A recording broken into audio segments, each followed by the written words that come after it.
جو بھی روزے میں اللہ کے راستے میں جہاد میں روزہ رکھے گا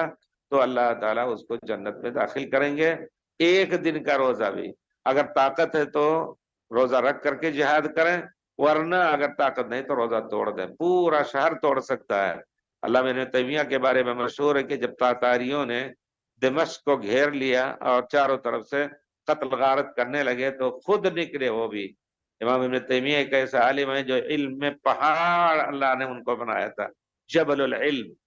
اور اسی طرح زہد اور تقوی میں اللہ تعالیٰ نے ان کو بہت بڑا حصہ دیا تھا۔ تو وہ آگے بڑھے تلوار لے کر کے، اور سب سے کہا کہ روزہ توڑ کر کے ان کو دفع کرو اور ان کو شہر میں گھسنے نہ دو، گناہ ہوگا تو میرے اوپر۔ یعنی یہ اللہ کی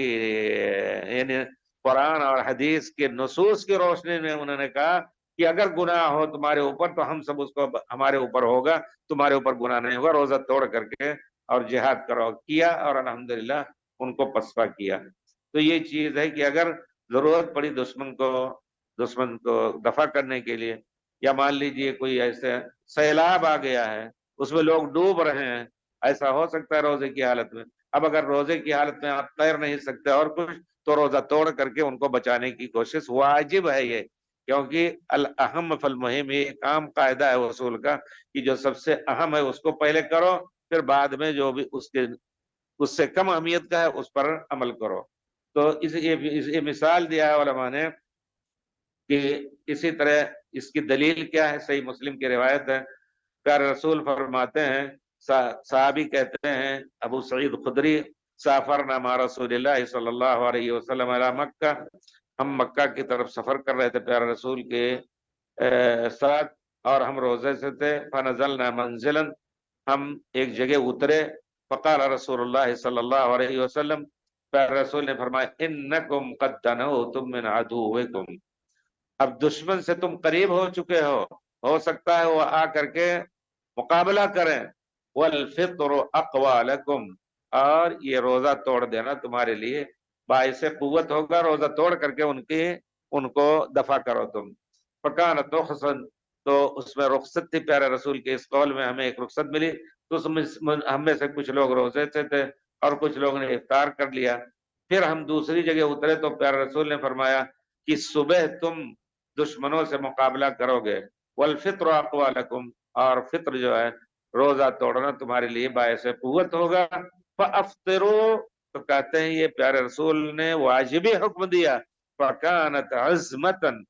پیارے رسول نے واجبی حکم دیا کہ روزہ توڑ دو، تو ہم سب نے روزہ توڑ دیا۔ تو کہنے کا مطلب ہے کہ اسی طرح کا کوئی بھی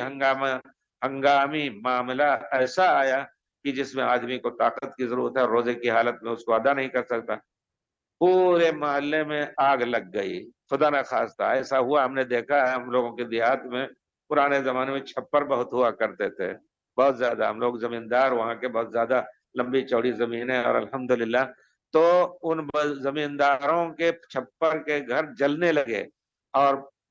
پچھم سے، اصل میں بچے کچھ بھون رہے تھے، آگ اڑی، اور پورا، اور پچھوا ہوا چل رہی تھی، پچھم سے ہوا چل رہی تھی، گرمی میں وہ چلتی ہے، پورا گاؤں صاف ہو گیا۔ ایسے میں لوگ جو ہے بجھاتے بجھاتے ہلکان ہو گئے، لیکن جس کے کھپڑیل تھے وہی غنیمت میں رہے، ورنہ سب کے گھر جل گئے، سب کے بیلوں کی گھاری وغیرہ جو ہوتی ہے وہ بھی سب جل گئی۔ تو ایسی حالت میں بھی روزہ توڑ کر کے اور ہم اس کو بجھانے کی کوشش کریں، یہ سب مثالیں دیتے ہیں کہ ایسے آدمی بھی روزہ رکھیں نہ رکھیں۔ اللہ تعالیٰ نے ہم سب کو، اور یہ بھی جان لیں کہ کسی چیز کی وجہ سے جب اللہ نے اجازت دی ہے روزہ توڑنے کی، جب وہ عذر ختم ہو جائے تو روزہ رکھنا، اور طاقت ہے تو روزہ رکھنا ضروری ہے، اور اگر بیماری مستقل ہے نہیں رکھ سکتا اور اسی حالت میں وہ انتقال کر گیا تو اس کا روزہ معاف ہے، گھر والوں کو بھی اس کی طرف سے روزہ رکھنا ضروری نہیں ہے۔